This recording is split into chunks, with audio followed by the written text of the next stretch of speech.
All right, ladies, this is your test review podcast slash Greek architecture podcast. We'll see how far we get.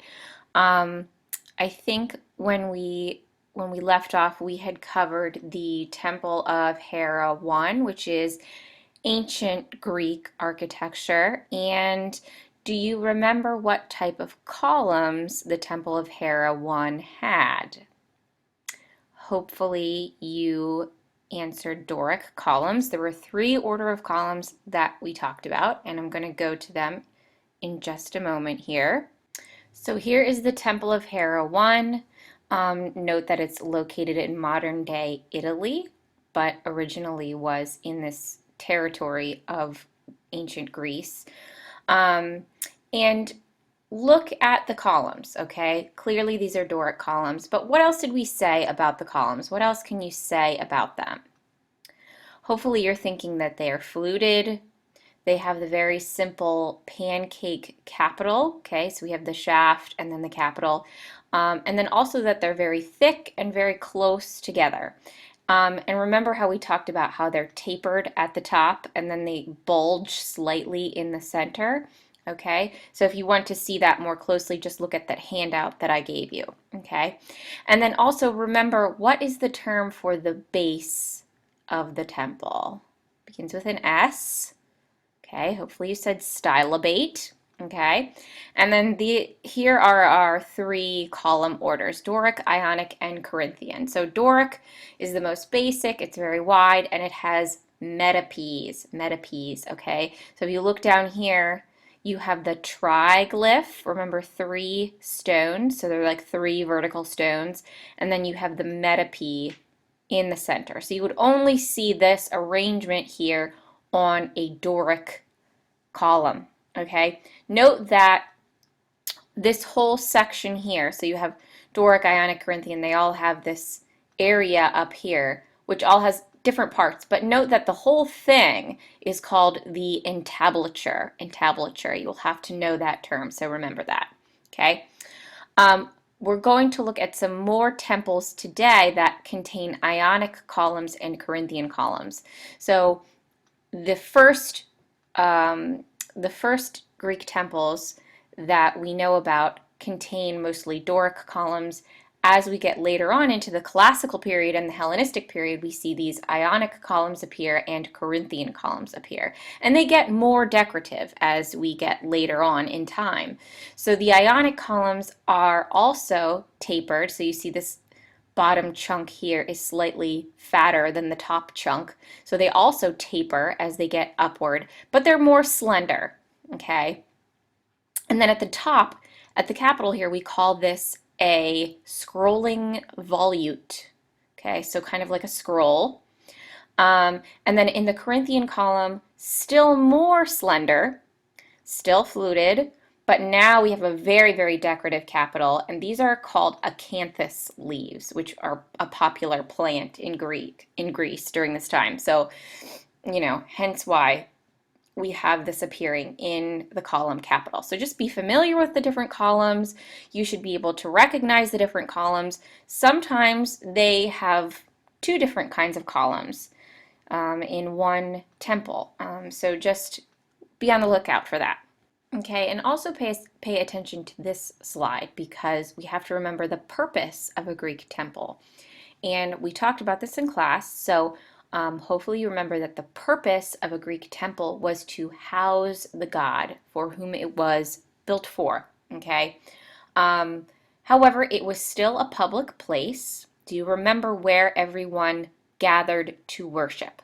Hopefully you remember the porch. There's a front porch and a back porch, which have fancy terms that I don't remember and you don't need to know. But just know that people did not go inside the temples. They worshiped the god or goddess from the temple porch, okay? And inside of the temple was a cult statue of the god or goddess for whom the temple was dedicated to, okay? Now this is the plan of the Temple of Hera 1. There's also a Temple of Hera 2 coming later on. And note my little underlined statement down here. Anytime you see the underlined statements, be sure to remember those, okay? And also, anytime you see a plan of a building like this and you see all these dots, you should just know that the dots are always columns, okay? So note how close together they are. Note how they go down the center, okay? Do you remember the name of this center portion of the temple? It's the cella. I only said it once, so you might not remember, but just remember that now, the cella, okay? So people would have gathered out here to worship. Now, the problem is that there are all of these columns blocking their view, okay? So the cult statue would probably be right here, okay? And people are out here worshiping. So they don't really get a good view of the god or goddess that they're worshiping. So we see this problem remedied in future temples, okay? So this is inside the Temple of Artemis, so a different temple, and we did talk about this in class, but I don't know if I stressed the evolution of pediment sculpture. So hopefully you know that this triangular shape is called the pediment. And we talked about Medusa and the lions and orientalizing and all of that and gigantomachy, okay? But note how large she is, how large the lions are, and then you have the teeny little giants, okay, and other figures that are squeezed into the corners here. What you want to know about, what you want to remember about Greek pediment sculpture is that we move from archaic Greece to Hellenistic Greece. Greek sculptors are figuring out how to use the space in the pediment in a more efficient way, okay? So how would you say they're doing that, okay? If we compare this to later pediment sculpture, which we looked at in class, what differences do you see and how are they using the space more effectively, okay?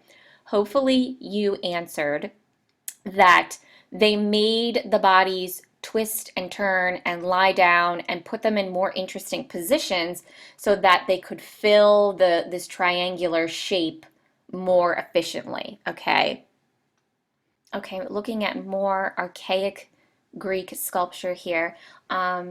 This is called the Siphnian Treasury in Delphi, Greece, and the purpose of this building was to house votive offerings, which would have been given to the gods, okay? Note the columns out front, okay? What are these called? It's right there, caryatids, okay? And also the pediment sculpture, the frieze here, okay? And what else did I want to say about this? It incorporates both caryatids and ionic columns, okay? In the porch were elaborate caryatids, which were rare, and another ionic feature is the continuous sculpted frieze on all four sides of the building. So this would have wrapped around. So definitely has ionic features. Okay, so I am not going to spend too much time on this. We looked at this in class, but you may see it again, hint, hint. So just remember it's part of the Siphnian Treasury and, take a look at the figures. They're relatively flat. Okay, this lion was sort of revolutionary for the time because he's kind of twisting around, taking a nibble of this soldier here.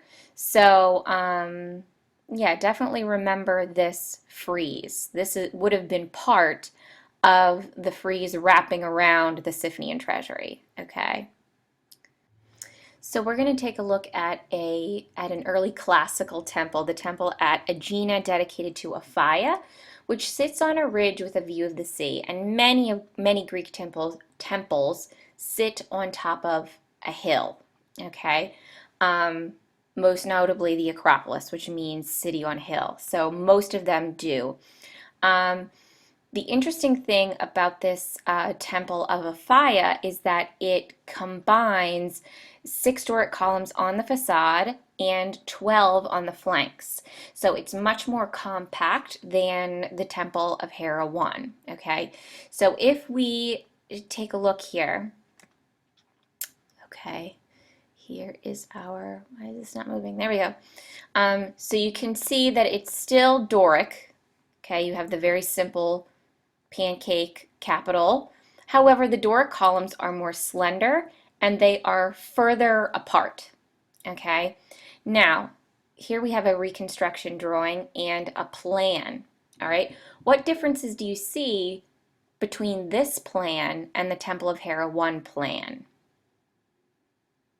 Okay, hopefully you noted that from the porch here, worshipers are able to see down through the cella, okay, which they would have been able to get a better view of the cult statue inside, okay, and then you have this cutaway view over here, which is pretty cool, okay, so here's the porch where people would have gathered, okay.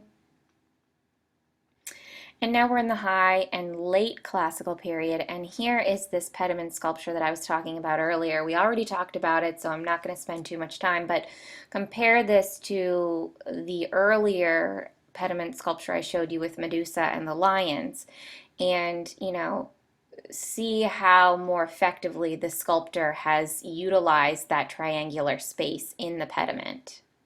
So now we're going to take a look at the Acropolis. And the Acropolis was built under the rule of Pericles. Do you remember the bust of Pericles that we looked at in class? Hopefully you do.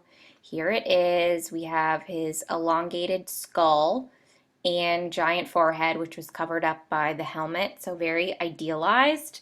For the most part, he was not liked, but he won a lot of wars for the Athenians. He was a general and, a very famous, infamous, I guess, Athenian leader. So he builds the Acropolis, okay, or commissions the building of the Acropolis. So here's an aerial view. This is what it looks like today. So it's largely in ruins. But what you want to, and also note this amphitheater here, we're going to look at that in a little bit. So this is the Parthenon, okay, one of the most famous and most beautiful buildings of all time. And here's the reconstruction. I gave you a handout with this on it. So you want to know the different buildings here, okay? So you have this entryway, this entrance gateway into the Acropolis. The Acropolis is this whole thing. This is called the Propylaea, okay? This is the Parthenon here up top. The Temple of Athena Nike is the little one. It might be back here. You know what? I'm going to have to come back to this because I don't want to tell you the wrong thing. But, or look in your book. The Temple of Athena Nike is very small. You want to remember that. And of course, it was dedicated toward Nike, the goddess. Okay? Remember Nike of Samothrace, same gal. The Parthenon is dedicated to Athena, who is the patron goddess of Athens, okay? And then you have the Erechtheion, which we're going to look at in just a second. You can remember the Erechtheion because it has caryatids all around it, okay? So I will point that out to you in just a moment. Okay, so here's the Parthenon. I really encourage you to watch this video if you have time. It tells you all about the Parthenon and how the Greeks were obsessed with proportions, not only with the human body, but also with architecture. They came up with all of these mathematic ratios that they thought were important to follow when they were building things. And so it's very interesting, actually. I'm not going to go into detail on it now, but just note that the Greeks were obsessed with this idea of beauty and proportion and the canon, and that applied not only to their sculptures of people, but also to their architecture, okay? So, what else do I want to say here? So as I said, the Acropolis was built on a high hill. It contained a 40-foot high statue of the goddess Athena. And I'm just going to tell you right now, I'm running out of time. I only have like 30 seconds, so I am going to do a second podcast. So please stay tuned for podcast number 2, where I will continue my explanation of the Acropolis and also give you some more test review hints. So it was a political and religious complex that sent a powerful message not only to the Athenians, but also to the rest of the world. And actually, I'm going to stop. So Stay tuned.